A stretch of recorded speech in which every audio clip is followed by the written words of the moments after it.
Hi there, my name is Ellen. I'll be correcting this essay for you today. I'm very happy to see that you've submitted an essay for correction. So let's take a look at your topic, see what you wrote. Tourism has increased so much over the last 50 years that it is having a mainly negative impact on local inhabitants and the environment. However, others claim that it is good for the economy. Discuss the advantages and disadvantages of tourism and give your own opinion. Okay, fine. Let's see what you said. The effects of tourism is a debatable topic. In the last 5 decades, tourism has developed so much that it started to negatively impact the local residents and the environment. Capital S here, it's one word, some. Some sections of the society believe that it is beneficial for the economy. Okay. In my opinion, tourism is good for the economy, but it should be regulated to reduce the burden on ecology and residents. All right, this is very nice. There are a couple of things that I would change, though. First of all, you have two pretty much contrasting sentences here, and so you do need some sort of linker to indicate that. Just something very simple like however would have made all the difference, okay? So, impact on the local residents and the environment. However, some sections of society believe that it is beneficial for the economy. Now, here you pretty much say the same thing. You say that it's good for the economy.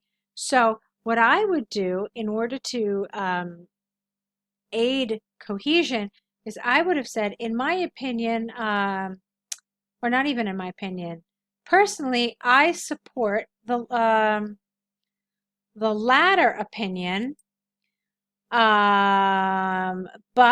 believe it should be regulated, that tourism should be regulated to reduce the burden on ecology and the residents. Okay, so something like that. Or instead of saying the latter opinion, which might not be entirely appropriate, you could have said, personally, I am in favor of this position, but believe that tourism should be regulated to reduce the burden on ecology and residents. Okay, so I think that's a good way of doing it. But it just needed to be a little more cohesive. Let's move on. Tourism and related activities generate a considerable amount of revenue that is useful in boosting the wealth of the nation. It is profitable to various businesses such as travel industry, the travel industry. Okay, you only have two, such as the travel industry and hospitality sector. Capital C. Commercial establishments in the tourist place that are mostly run by locals thrive on the commerce produced through tourism. Crores of rupees of money. I don't understand what a crore is, but it sounds a little awkward. There's too many ofs here.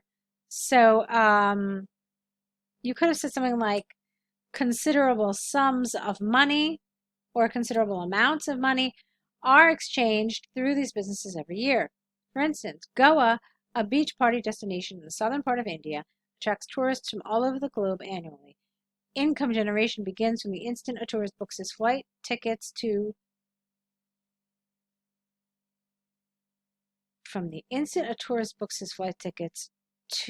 paying for the accommodation. Okay.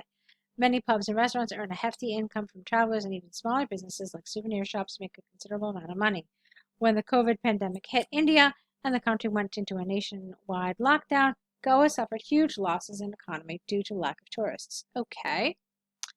Let's see. Okay, it's good for the economy. Fine.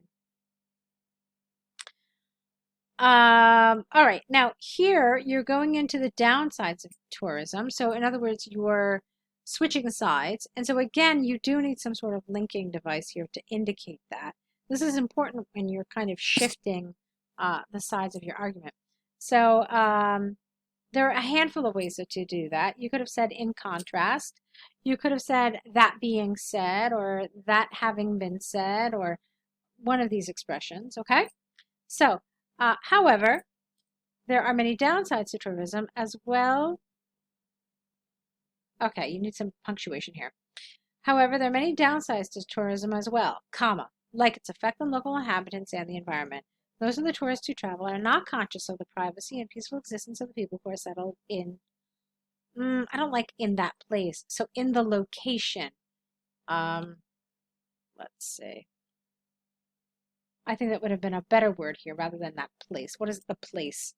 They take, okay, again, you're using the place again. And then on top of that, it's,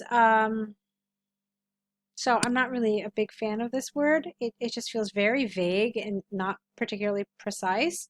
So why don't we do something else? They take the setting or they take the locality for granted and go around making loud noises, playing not high pitched, but high volume music on the portable speakers that are commonly in use nowadays. One word now. Altogether, they disturb the serenity of the location. Tourism also creates a huge ecological burden.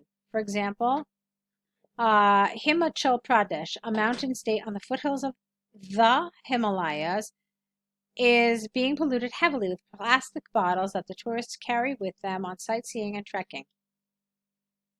Okay, tours, in other words. So while sightseeing and trekking, or on sightseeing and trekking tours, many NGOs are conducting a special drive to clean the mountains of these non-degradable wastes.